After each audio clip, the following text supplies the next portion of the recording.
La paix de Dieu soit avec vous.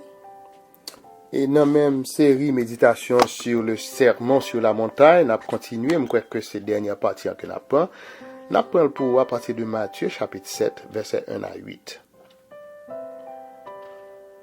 Matthieu chapitre 7, verset 1, il dit « Ne jugez point ».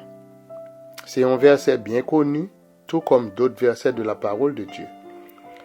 Jésus-Christ, il n'a pas jamais opposé à disciples pour avoir un propre jugement spirituel adéquat.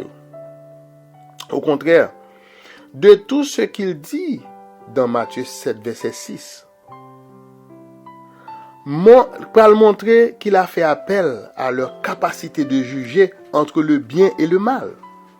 Ensuite, apôtre Paul pral inviter l'église de Corinthe pour de juger elle-même tout ce qu'il écrit lorsqu'il dit dans 1 Corinthiens chapitre 10 verset 15 là, il dit je parle comme à des hommes intelligents, jugez vous-même de ce que je dis.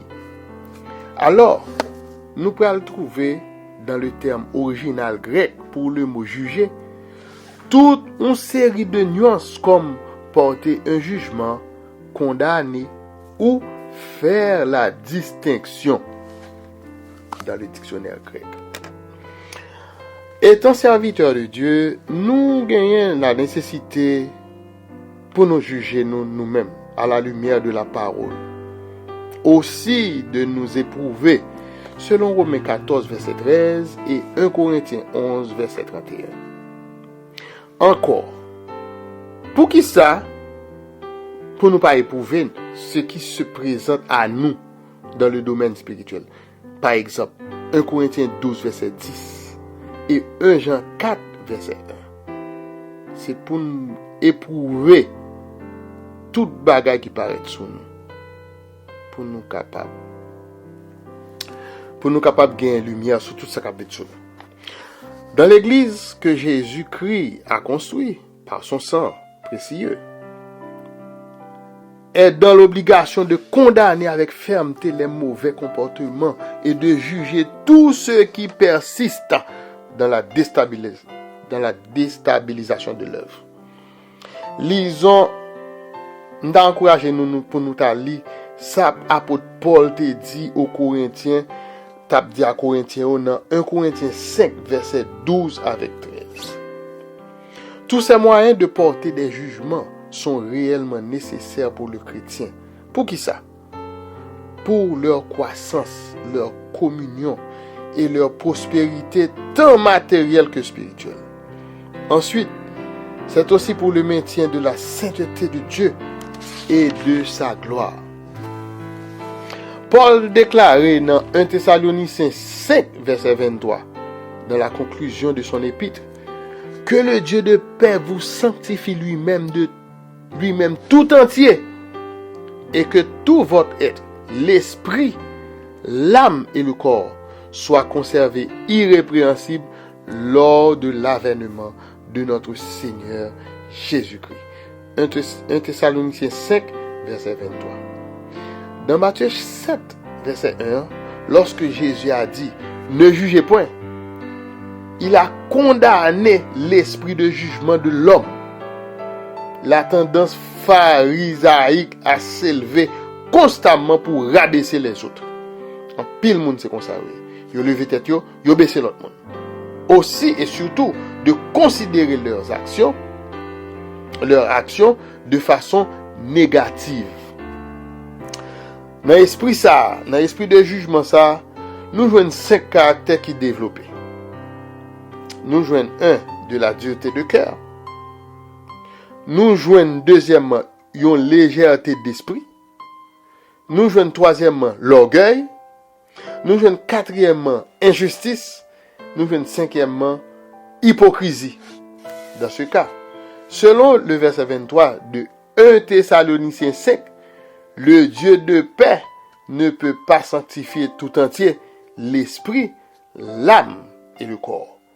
Puisque tout le monde qui a 5 bagages sur la caillou ou remplacer l'esprit par la chair comme étant la chair, l'âme et le corps. Ou vin en dan gon dualité, ou gon bagay qui a double sens. Paul pral dit nous de marcher selon l'esprit, et vous n'accomplirez pas les désirs de la chair, selon Galates 5, verset 16. Nous t'inquiétons, ouais, dans Matthieu, chapitre 6, là, verset 2, verset 5 et verset 16, que Jésus t'a employé le mot hypocrite en 3 fois. C'était un objectif pour te mettre en garde disciples contre ceux qui se disent être religieux, car ils n'étaient eux-mêmes à l'abri de ce danger. Ils même pas à l'abri de danger ça. Dans Matthieu 7, verset 5, Jésus dit, hypocrite, ôte premièrement la poudre de ton œil, et alors tu verras comment ôter la paille de l'œil de ton frère. Dans Matthieu 7, verset 5. Dans Matthieu 7, verset 6, Jésus t'a parlé d'abord des choses saintes, puis des perles. Nous pas oublier, la sainteté, c'est un attribut de Dieu, une caractéristique de sa nature éternelle et glorieuse. Selon ça, Ésaïe dit nous dans Ésaïe chapitre 6, verset 3, Apocalypse 4, verset 8. Pour les perles, elles symbolisent ce qui est précieux, qui ont été mentionnés dans la 5e parabole du royaume des cieux, en Matthieu 13, verset 45 et 46. Que dire des chiens et des pourceaux, qui étaient selon la Bible des animaux impurs? Par ailleurs, il était interdit aux Israélites de manger de la viande de porc, selon Lévitique 11, verset 7. Ou même qui aime manger viande cochon, Lévitique 11, verset 7. Bon, Dieu était interdit Israélites pour te manger viande ça.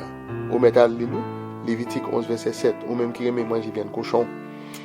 Aussi, ils ne pouvaient apporter à leur maison le prix d'un chien pour l'accomplissement d'un vœu quelconque. Deutéronome 23, verset 18. C'est pour nous lire, Deutéronome 23, verset 18. Même les Grecs, qui ne connaissaient pas les lois divines, considéraient ces deux animaux comme des symboles de l'impureté. C'est avec l'image du chien que le psaume 22, verset 16, décrit les hommes méchants. Philippiens 3, verset 2, comme de mauvais ouvriers. Et Apocalypse 22, verset 15 dit, dehors les chiens, les enchanteurs, les impudiques, les meurtriers, les idolâtres, et quiconque pratique le mensonge. Apocalypse 22, verset 15. Dans Matthieu 7, verset 7, Jésus-Christ a fait de nouveaux mentions de la prière. Il a voulu montrer aux disciples la confiance qu'ils doivent garder en leur indiquant la source de la puissance qui réside dans la voie de l'obéissance. La paix, bon Dieu à vous. Demandez et l'on vous donnera. Cherchez et vous trouverez. Frappez et l'on vous ouvrira. Matthieu 7, verset 7. De ces 3 verbes, demander, chercher et frapper, Jésus t'a encouragé les disciples à prier avec persévérance. Luc nous donne cet enseignement sur la demande des disciples. Seigneur, enseigne-nous à prier. Luc 11, verset 1 à 13. De ces 3 verbes, nous prenons une énergie croissante. Demander est pour nous une forme spéciale de la prière. Jean 11, verset 22. Jean 14, verset 13. Colossiens 1, verset 9. Jacques 1, verset 5. Je m'encourage à nous lire, mes frères et sœurs. Tout le monde qui prend le temps des séries de méditation, ça. Chercher est une application sérieuse pour celui qui veut avoir quelque chose. Psaume 34, verset 4. Ésaïe 55, verset 6. Frapper est une suggestion qui montre que nous pouvons faire face à des obstacles que nous joignons dans Matthieu 7, verset 7. De toute manière, mes frères et sœurs, mes bien-aimés, Jésus te répond avec une promesse positive. l'on vous donnera, vous trouverez, et l'on vous ouvrira. Nous sommes en présence d'une réponse divine après une fervente supplication.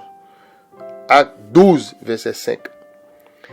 Apôtre Jacques dit, la prière fervente du juste a une grande efficace. Dans Jacques 5, verset 16.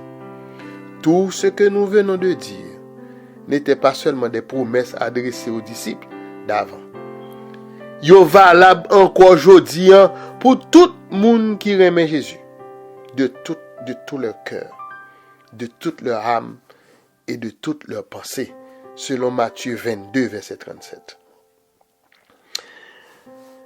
C'est tout ce que Matthieu 7, verset 8 pour l'expliquer nous par la bouche du Seigneur. C'est ça le dit nous, Matthieu 7, verset 8. Car quiconque demande reçoit, celui qui cherche trouve, et l'on ouvre à celui qui frappe. Matthieu 7, verset 8. C'est encore une application qui est adressée à tous les croyants depuis le sermon sur la montagne. C'est tes amis ou frères ou Diacre Irnel Auguste, que bon Dieu bénisse.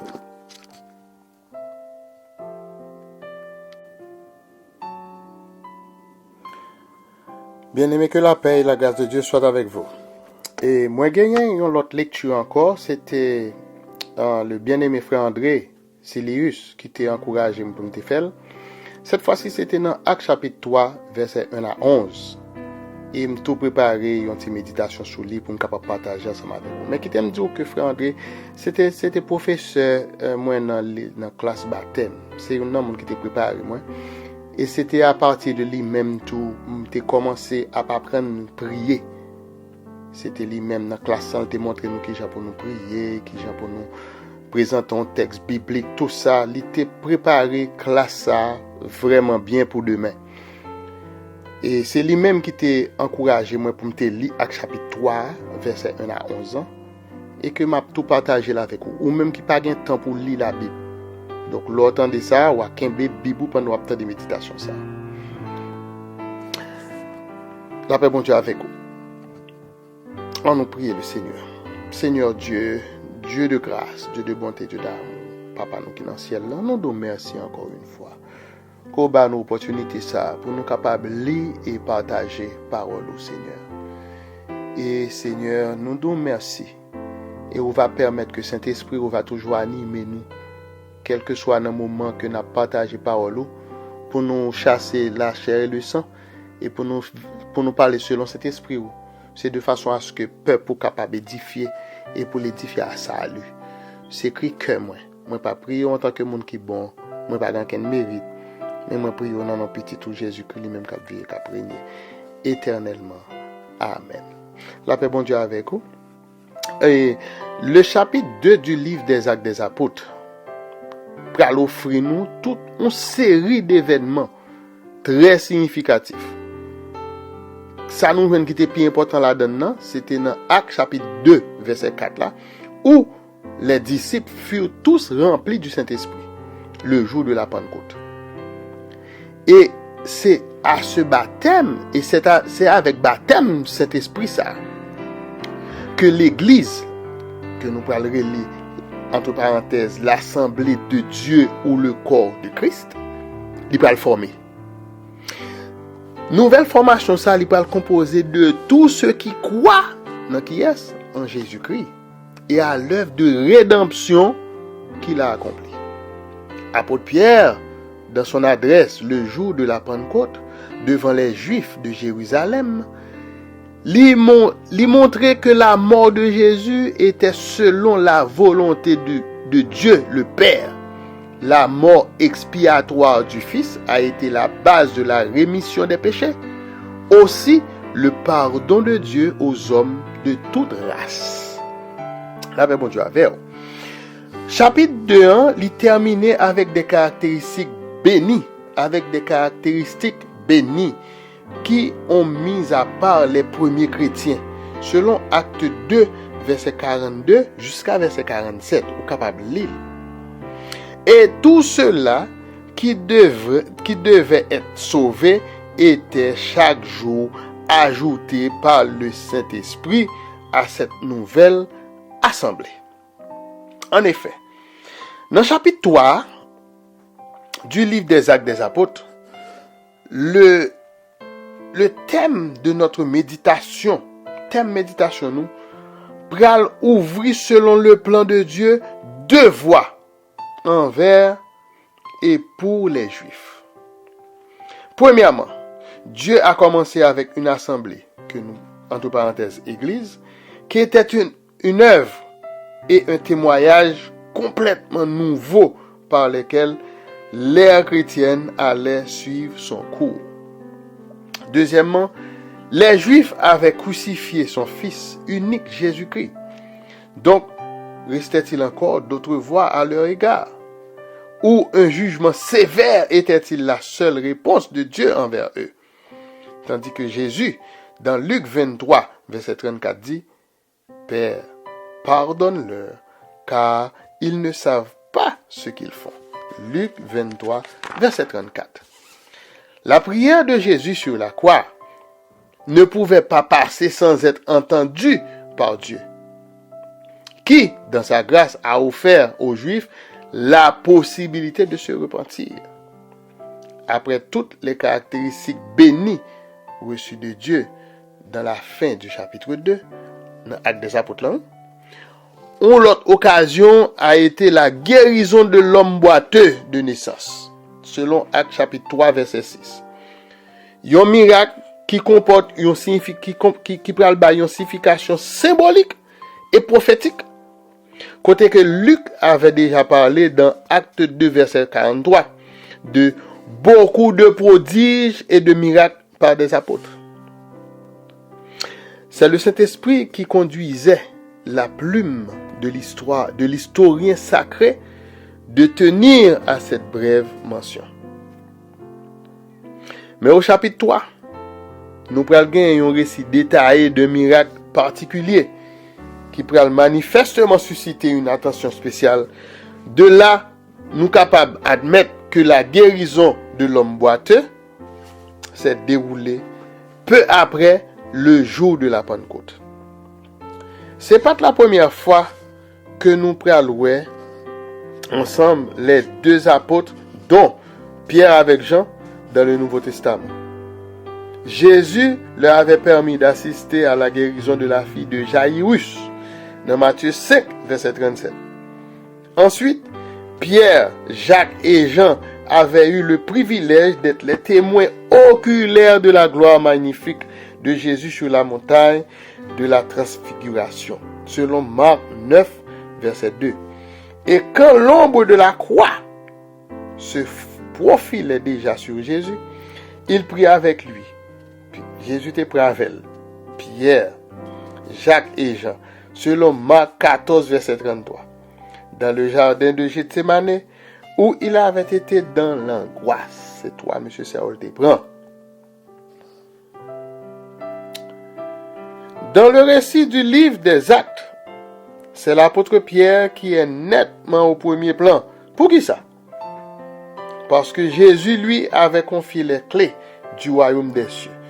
Parce que Jésus te confie les clés du royaume des cieux. Selon Matthieu 16, verset 19. Jésus te bat les clés du royaume. C'est pourquoi Pierre est toujours celui qui parle. Tandis que nous n'entendons pas un seul mot qui a été prononcé par Jean. Jean pas Jean parle. Dans Acte 3, verset 1, Acte 3, verset 1 parle de la 9e heure, qui était devenue l'heure de la prière au cours des siècles parmi les Juifs. C'était le temps entre les deux soirs, selon Exode 29, verset 39, au cours duquel l'holocauste des agneaux le matin et l'autre entre les deux soirs. En même temps, à l'intérieur du sanctuaire, Aaron y fera brûler du parfum odorifiant sur l'autel d'or, selon Exode 30, verset 7 à 9. Et d'encourager nous à lire Luc 1, verset 9 et 10. Donc, nous-mêmes aujourd'hui, nous redevables de cette particularité intéressante de l'historien Flavius Joseph. Dans l'an 37, à l'an 100, après Jésus-Christ, monsieur était vif. En l'an 37 jusqu'à l'an 100, année 100. Qui dit que l'holocauste du matin et du soir chez les Juifs était toujours accompagné d'un service de prière public. C'est Flavius Joseph, son historien que monsieur est. Et il dit nous que l'holocauste du matin et du soir chez les Juifs était toujours accompagné d'un service de prière public. Nous sommes capables de comprendre ici pour qui ça la 9e heure est appelée l'heure de la prière. C'est juste là que nous sommes capables de comprendre. C'était une heure sainte à laquelle le prophète Élie invoqua le nom de l'Éternel sur l'autel bâti au mont Carmel, loin du temple de Jérusalem, pour que l'Éternel lui réponde avec du feu qui consuma l'holocauste. Capable de lire 1 Roi 18, verset 36 à 46. Quelques siècles plus tard, ce fut de nouveau le temps de l'offrande du soir. Lorsque le prophète Daniel, captif à Babylone, était en prière, que l'ange Gabriel vint vers lui pour lui donner la prophétie d'une portée si vaste sur les 70 semaines, dont la dernière n'est pas encore accomplie, selon Daniel 9, verset 21 à 27. En pile siècle passé encore, jusqu'à ce que cette 9e heure revienne d'une façon extraordinaire comme heure de la prière. Celui dont l'ange Gabriel avait annoncé la venue était suspendu sur la croix. À cette heure-là, la 9e heure, Jésus s'écria d'une voix forte, Élie, Élie, lama sabachthani, c'est-à-dire, mon Dieu, pourquoi m'as-tu abandonné? Cette prière ne trouve aucun exaucement auprès de son Père. Qui peut le comprendre? Et aussitôt après, Jésus poussa de nouveau un grand cri et rendit l'esprit, selon Matthieu 27, verset 46 à 50. Nos boîtes de naissance là, est-ce qu'elle pas une image frappante de l'état dans lequel se trouvait le peuple juif à ce moment-là? Malgré l'éclat de leur religion et la richesse de leur tradition, malgré leurs efforts zélés à l'égard du culte, ils étaient en dehors de la vérité, entièrement sans ressources et sans force pour observer les ordonnances de Dieu et accéder dans sa présence. Il dit dans Matthieu 1, verset 21, c'est lui qui sauvera son peuple de ses péchés, tandis qu'ils le prirent et le tuèrent et le jetèrent hors de la vigne, selon Marc 12, verset 1 à 9. Voilà le sens de la vie de tous ceux qui pratiquent la religion, avec une forme d'adoration extérieure, avec pour résultat le refus de servir Jésus comme le sauveur du monde. Dans l'épître de Paul aux Romains chapitre 7, verset 12, l'Écriture dit, la loi donc est sainte et le commandement est saint, juste et bon, selon Romains 7, verset 12. Cependant, à cause du péché de la chair, c'est-à-dire le péché de l'homme, ce commandement saint, juste et bon, était sans force, selon Romains 8, verset 3. C'est pourquoi, Hébreux chapitre 7, verset 18-19, parle de nous, il y a ainsi abolition d'une ordonnance antérieure, à cause de son impuissance et de son inutilité.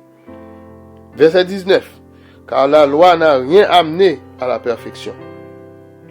L'homme boiteux de naissance ne se faisait pas d'illusion sur son état véritable, mais ces religieux à l'époque qui étaient des juifs, aujourd'hui des chrétiens, et ayant, selon 2 Timothée 3, verset 5, yo vin ga apparence de la piété, mais reniant ce qui fait la force. Éloigne-toi de ces hommes-là, selon 2 Timothée 3, verset 5. Ces hommes-là ne croient pas qu'en réalité, ils sont comme l'homme boiteux de naissance. Pourtant, ils se vantent d'être très proches du royaume de Dieu, ou même d'y être à l'intérieur. Mais il y a péligionné. C'est à cause de cela qu'ils sont sans force pour faire le bien et pour abandonner le mal. Ils n'ont même pas la force pour venir à Dieu. Le miracle de la guérison que nous joignons dans Actes chapitre 3, versets 4 à 8. Qui ça t'a poussé Pierre et Jean à fixer les yeux sur l'homme boiteux? C'est une question. Dans Actes chapitre 14, on a vu un récit qui concerne Paul et Barnabas à Lystre, au verset 8. À Lystre se tenait assis un homme impotent des pieds, boiteux de naissance, et qui n'avait jamais marché. Le verset 9 dit nous, il écoutait parler de Paul, dans Actes chapitre 14, verset 8 et 9.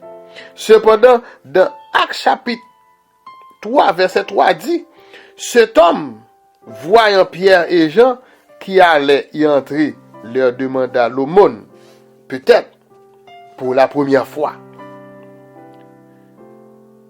Nous sommes capables de déduire, selon Jean 14, verset 16, Jean 15, verset 26 et Acte 1, verset 8, là, que l'autre consolateur qui demeure éternellement avec nous, selon Jean 14, verset 16, le consolateur, l'esprit de vérité, selon Jean 15, verset 26, et une puissance, le Saint-Esprit, selon Acte 1, verset 8, là, qui inclina le regard des deux apôtres sur cet homme, infirme et misérable.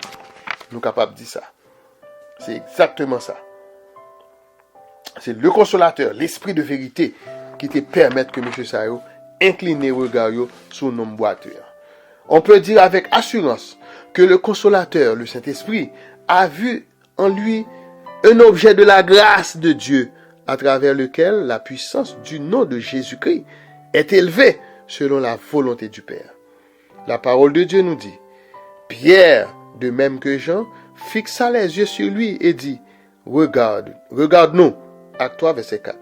Et l'homme les regardait attentivement. Il pral retendre pour recevoir quelque chose capable qui était capable de soulager misère. Alors Pierre lui dit, dans verset 6, Acte 3, verset 6, je n'ai ni argent ni or, mais ce que j'ai, je te le donne. Au nom de Jésus-Christ de Nazareth, lève-toi et marche. Tout ça, il semblait à l'apôtre Paul dans 2 Corinthiens 6, verset 10, côté l'a dit, comme attristés, et nous sommes toujours joyeux, comme pauvres, et nous enrichissons, plusieurs, comme n'ayant rien, et nous possédons toutes choses. Monsieur dit, pas rien, mais au nom de Jésus de Nazareth, lève-toi et marche. La paix, bon Dieu, avec vous. Donc, que l'on puisse être pauvre du point de vue terrestre et pourtant posséder la capacité d'enrichir spirituellement les autres, ça c'est un gros bagaille. L'apôtre Pierre et l'apôtre Jean et Paul, ils ont fait expérience d'être pauvres ici-bas, tandis qu'ils pouvaient par la grâce de Dieu donner de la guérison à cause des richesses spirituelles qu'ils possédaient. De telles richesses spirituelles se trouvent seulement en Jésus-Christ de Nazareth, selon 2 Corinthiens 8, verset 9 qui dit, « Car vous connaissez la grâce de notre Seigneur Jésus-Christ, qui pour vous s'est fait pauvre, de riche qu'il était, afin que par sa pauvreté, vous fussiez enrichis. » Selon 2 Corinthiens 8, verset 9. Jésus est celui qui seul possède l'immortalité, qui habite une lumière inaccessible que nul homme n'a vu ni ne peut voir, à qui appartiennent l'honneur et la puissance éternelle. Amen. 1 Timothée 6, verset 16. Jésus fait l'objet aussi de l'amour du Père avant la fondation du monde. Jean 17, verset 24. rien pas te manquer. Toute bagarre était sous l'ordre li. Non seulement pour lui-même, mais encore il dit ceci: Père, je veux que là où je suis, ce que tu m'as donné soit aussi avec moi, afin qu'il voie ma gloire, la gloire que tu m'as donnée. Jean 17, verset 24. Et pour qui ça pour me pas servir au monde comme ça? Pour qui ça pour me pas venir piprel? Pourtant, sur la terre, Jésus, il était venu pauvre à cause de nos péchés.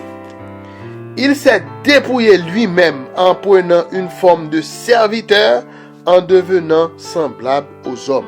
Selon Philippiens chapitre 2, versets 5 à 11. Notre Seigneur et Sauveur Jésus-Christ était tellement pauvre. Dans Matthieu 8, verset 19 à 20. Un scribe s'approcha et lui dit: Maître, je te suivrai partout où tu iras. Dans verset 20, Jésus lui répondit: Les renards ont des tanières et les oiseaux du ciel ont des nids, mais le Fils de l'homme n'a pas où reposer sa tête. Lorsque Jésus se trouvait dans la nécessité de payer ses impôts, il ne trouvait pas l'argent dans sa bourse pour verser les 2 drachmes. Selon Matthieu 17, versets 24 à 27. Aussi, Jésus a dû devenir encore plus pauvre et misérable en faisant l'expérience d'être abandonné non seulement des hommes, mais aussi de Dieu, dont toute sa joie en dépendait, et la nécessité de faire sa volonté. Selon Psaume 88, versets 16 à 18, et Psaume 22, versets 1 à 15. L'apôtre Pierre non plus n'avait pas de richesse terrestre, et vers la fin de sa vie, il avait averti à nouveau aux apôtres et aux témoins des souffrances de Christ. Dans 1 Pierre 5, versets 2 et 3, pendant que l'abdio, paissez le troupeau de Dieu qui est sous votre garde, non pour un gain sordide. Donc tout le monde qui travaille dans le champ ou a fait gain sordide, bon Dieu a rencontré ou puis devant. Après pour nous venir avant. Dans Acte 3, verset 6, Pierre n'avait ni or ni argent à donner à l'homme boiteux, mais ce que j'ai, je te le donne. Au nom de Jésus de Nazareth, lève-toi et marche. Le mot ce que j'ai ne se rapporte à la capacité ou une puissance quelconque basée sur la personne de Pierre. Et pas avec force qu'il t'a parlé là. Mais c'est Jésus lui-même qui a conféré à Pierre et à d'autres hommes des dons de miracles avec de la puissance en son nom. Capacité ça, il désignée de manière générale dans le livre de 1 Corinthiens 12, versets 9 et 10, versets 28 à 31, par des expressions comme opérer des miracles, les dons de guérir, de secourir, de gouverner, de parler diverses langues. Tous ces dons dépendent de Jésus-Christ selon sa volonté et sa force. L'homme n'est qu'un instrument dans ses mains. Nous sommes un instrument dans les mains. C'est rester sous contrôle et puis ouais, toute qualité merveille que vous avez fait. Les 2 hommes galiléens n'étaient pas seuls. Ils avaient confiance que Jésus était avec eux, puisqu'il leur avait dit dans Matthieu 28, verset 20, et voici, je suis avec vous tous les jours jusqu'à la fin du monde. La Bible dit dans Acte 3, verset 9, tout le monde le vit marchant et louant Dieu. Boiteux. Ce verset nous fait comprendre que cette guérison de l'homme boiteux, en plein jour, en présence de divers témoins, à l'heure de la prière, à la 9e heure, beaucoup de Juifs passaient par la porte du temple, appelée la Belle, pour participer au service. De là, pas d'aucune confusion qui était possible, car les gens reconnaissaient bien l'homme. Moun yo te connaît nèg là, yo te toujours wel chita devant porte là. Comme étant, yo te connaît nèg ça comme yon moun qui te tout chita devant la porte du temple pour qu'il demanda l'aumône. Il t'a demandé. Tout le monde le vit marchant et louant Dieu. Et surtout, il ne quittait pas Pierre et Jean. Donc, non boite ça, de naissance ça, que tu as porté et que tu as placé tous les jours devant porte-temple, il était devenu un témoin authentique de la puissance de notre Seigneur Jésus-Christ ressuscité. Que bon Dieu bénisse. Que bon Dieu permette que vous compreniez parole. Que bon Dieu permette que vous même de tout ça que nous moins fin dit là ou méditer sur lui. Et pendant que vous avez des méditations, moi encourager vous va prendre Bible, vous va lire texte et bon Dieu va bénir et bon Dieu va éclairer parce que Jésus est la lumière du monde. Bon Dieu béni. Restez avec la paix de Dieu.